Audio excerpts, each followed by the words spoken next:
दर्शकों, आज मैं आपको श्री अमरनाथ जी की पवित्र गुफा तीर्थ स्थान की यात्रा के बारे में संपूर्ण जानकारी दूंगा।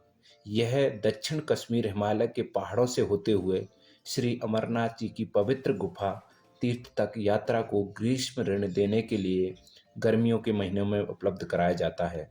श्रावण के महीने में जुलाई अगस्त में श्री अमरनाथ जी के पवित्र गुफा तीर्थ में भक्त झुंडों में इकट्ठे होते हैं, जहां शिवलिंग के रूप में भगवान शिव की छवि प्राकृतिक रूप से बर्फ स्टेलेलाइट से बनती है, जो मोम और चंद्रमा के साथ घटती है। 2 साल बाद बाबा बर्फानी की यात्रा एक बार फिर से शुरू होने जा रही है। बाबा अमरनाथ यात्रा के लिए 11 अप्रैल से रजिस्ट्रेशन की प्रक्रिया शुरू हो गई है। बता दें कि कोविड के कारण इस यात्रा को पिछले 2 साल से स्थगित किया गया था।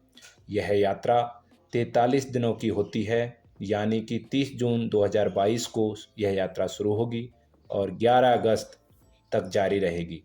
श्री अमरनाथ जी श्राइन बोर्ड ने हेलीकॉप्टरों से जाने वाले यात्रियों को छोड़कर 10,000 दैनिक तीर्थयात्री की सीमा तय की है। सबसे पहले मैं बता दूं कि इसका ऑनलाइन रजिस्ट्रेशन कैसे करना है। श्रद्धालुओं, इसकी जो साइट है वह है www.jksasb.nic.in पर रजिस्टर कर ऑनलाइन आवेदन कर सकते हैं। यात्री अपने लिए रूट का चुनाव भी यहीं से कर सकते हैं। फॉर्म भरते वक्त उनमें से उनको जन्म तिथि, इमरजेंसी कॉन्टैक्ट नंबर, फ़ोटो और दस्तावेज भी अपलोड करने होंगे। इसके कुछ रेस्ट्रिक्शंस हैं, उनके बारे में मैं बता देता हूँ। पहला है सीमा का। 13 साल से कम और 75 साल से ज़्यादा उम्र के लोग इस यात्रा पर नहीं जा सकते हैं। इसके अलावा दूसरा है कि जो महिला 6 सप्ताह या इससे ज़्यादा दिनों से प्रेग्नेंट हैं, वो भी इस यात्रा के लिए आवेदन नहीं कर सकती हैं। इसके जो मुख्य दस्तावेज ज़रूरी होते हैं, डॉक्यूमेंट्स चाहिए, वो हैं application form, health certificate, 4 passport size photograph. Amarnath यात्रा पर जाने के भी 2 रास्ते हैं। एक पहलगाम होकर जाता है, दूसरा सोनमर्ग बालटाल से जाता है। यानी कि पहलगाम और बालटाल तक किसी भी सवारी से, जैसे भी कोई भी ट्रांसपोर्ट मिले, आप वहाँ पहुँच सकते हैं। यहाँ से आगे जाने के लिए अपने पैरों यानी पैदल ही जाना पड़ेगा। वृद्धों के लिए सवारियों का प्रबंध किया जा सकता है। पहलगाम से जाने वाले रास्ते को सरल एवं सुविधाजनक समझा जाता है। बालटाल से अमरनाथ गुफा की दूरी केवल 14 किलोमीटर है और यह बहुत ही दुर्गम रास्ता है। सुरक्षा की दृष्टि से भी इसे संदिग्ध माना जाता है, इसलिए सरकार इस मार्ग को सुरक्षित नहीं मानती और अधिकतर यात्रियों को पहलगाम के रास्ते अमरनाथ जाने के लिए प्रेरित करती है। लेकिन रोमांस और जोखिम लेने वालों और का शौक रखने वाले लोग इस मार्ग से यात्रा करना पसंद करते हैं। इस मार्ग से जाने वाले लोग अपने जोखिम पर यात्रा करते हैं और रास्ते में किसी अनहोनी के लिए भारत सरकार जिम्मेदार नहीं होती है। पहलगाम से अमरनाथ यात्रा। पहलगाम जम्मू से 314 किलोमीटर की दूरी पर है। यह विख्यात पर्यटन स्थल भी है और यहाँ का नैसर्गिक सौंदर्य देखते ही बनता है। पहलगाम तक जाने के लिए जम्मू कश्मीर पर्यटन केंद्र ने सरकारी बस उपलब्ध करा रखी हैं। पहलगाम से गैर सरकारी संस्थाओं की ओर से लंगर की व्यवस्था की जाती है। तीर्थयात्रियों की पैदल यात्रा यहीं से आरंभ होती है।